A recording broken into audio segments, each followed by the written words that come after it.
ये उन दिनों की बात है जब मैं अपनी नौकरी के शुरुआती वक्त में था। मेरा पहला दिन था ऑफिस में और मैं डरा सहमा सा अपने डेस्क पर बैठ गया।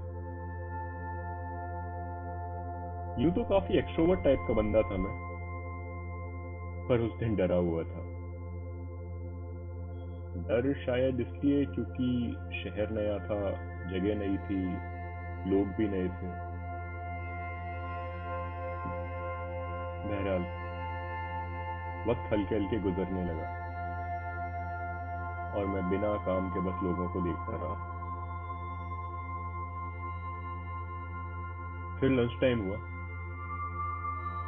मेरा एक्सट्रोवर्ट नेचर अब इंट्रोवर्ट हो चुका था। अब क्योंकि मेरे पास टिफिन नहीं था, इसलिए मैं सर झुकाए ऑफिस से बाहर जाने लगा। सोचा बाहर जाके कुछ देखता हूँ।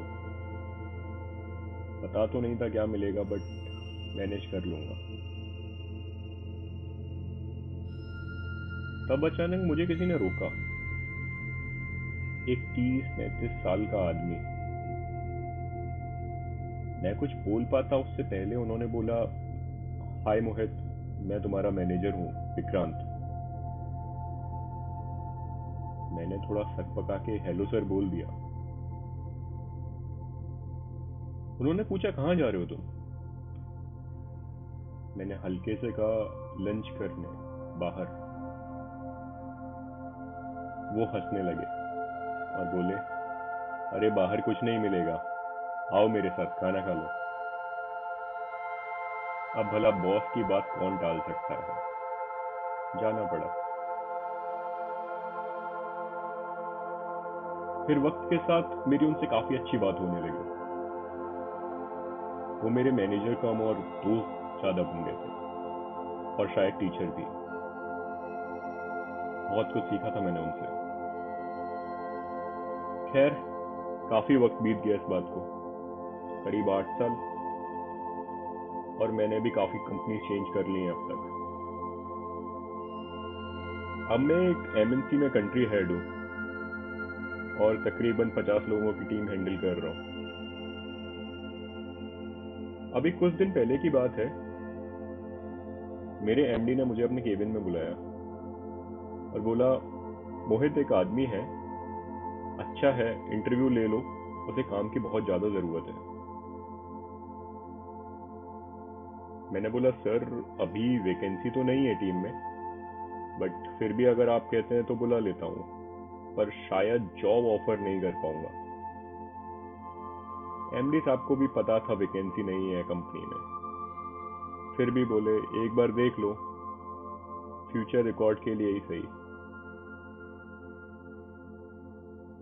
उनकी बात सुनकर मैंने अगले बुधवार का टाइम दे दिया। बुधवार की सुबह बारिश हो रही थी। ट्रैफिक काफी ज्यादा था। ये सोचकर मैं जल्दी निकल गया घर से। सुबह की बारिश और किशोर कुमार के गाने। मैं अपनी गाड़ी में ऑफिस की तरफ निकल पड़ा। इत्तेफाक से ज्यादा ट्रैफिक नहीं था उस दिन। कभी कभी ऐसा चमत्कार होता है मुंबई में। मैं ऑफिस 9 बजे ही पहुंच गया। कोई आया नहीं था अब तक। मैं अपने केबिन में गया, लैपटॉप ओपन किया और हमेशा की तरह भगवान को याद किया। अभी 9:30 ही बजे थे कि मेरा दोस्त किशोर आ गया और बोला, चल कैफेटेरिया में कॉफी पीते हैं। मन तो नहीं था मेरा, फिर सोचा मौसम अच्छा है, लोग भी नहीं है ऑफिस में, तो एक कॉफी तो बनती है। हम दोनों कैफेटेरिया पहुंचे और मैं अपने लिए मशीन से कॉफी बनाने लगा। कॉफी के 2 सिप ही लिए थे कि मेरा फोन बजा। देखा एचआर का फोन है। मुझे याद आया, अरे आज तो मैंने इंटरव्यू शेड्यूल किया है। मैंने फोन उठाया और तुरंत ही बोल दिया, कैंडिडेट को मीटिंग रूम में बिठाओ, मैं आता हूँ। फिर मैं जल्दी से कॉफी खत्म करके उस मीटिंग रूम की तरफ चलने लगा। इससे पहले कि मैं पहुंचता, मुझे मेरी एचआर मिल गई। मैंने पूछा कैसा है कैंडिडेट। एचआर ने इशारे में मुझे बोला कुछ ज्यादा खास नहीं है। मैं सुनकर और भी बेमन से रूम की तरफ जाने लगा।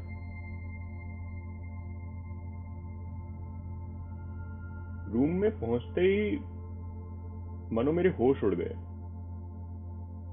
मैं बिना कुछ बोले ही अपने ख्यालों में उलझ सा गया। ये कैसे हुआ? नहीं नहीं, ये नहीं हो सकता। ऐसे कैसे मुमकिन है? मेरे सामने विक्रांत सर खड़े थे, पुरानी शर्ट और बढ़ी हुई दाढ़ी के साथ। 2 मिनट तक परेशान मेरा मन अब लफ्ज बनकर बोल ही पड़ा, सर आप? वो शख्स जिसने मुझे इस काबिल बनाया जो मैं आज हूँ, आज मेरे सामने नौकरी मांगने के लिए खड़ा है, वो भी इस हाल में। 10 मिनट तक कमरे में जैसे एक सन्नाटा सा छा गया। मैं उनको देखता रहा और वो अपनी फाइल को, जिसमें शायद उनके सर्टिफिकेट थे। फिर मैंने थोड़ी हिम्मत जुटाई और उनसे पूछा, सर आप ठीक तो हैं? कुछ लेंगे आप? उन्होंने कहा, नहीं मुझे कुछ नहीं चाहिए और मैं बिल्कुल ठीक हूँ। मैंने उनको पूछा, आप इस तरह नौकरी क्यों ढूंढ रहे हैं? आपसे तो मैंने सीखा है। तब उन्होंने मुझे कुछ ऐसा बोला जो मेरे कानों में आज भी गूंजता है। उन्होंने कहा, मोहित, हर दिन, हर शख्स, हर जगह एक जैसे नहीं होते। कल जहां मैं था, आज वहां तू है और कल कोई और होगा। इसलिए जो है उसे संभाल के रखो, पता नहीं कब ये आज कल बन जाए। मैं निशब्द था। मुझे सब कुछ समझ आ गया था और मैं एक बार फिर उनसे बहुत कुछ सीख चुका था। उस एक सिंगल लाइन से मैंने बहुत कुछ सीख लिया था, बहुत कुछ।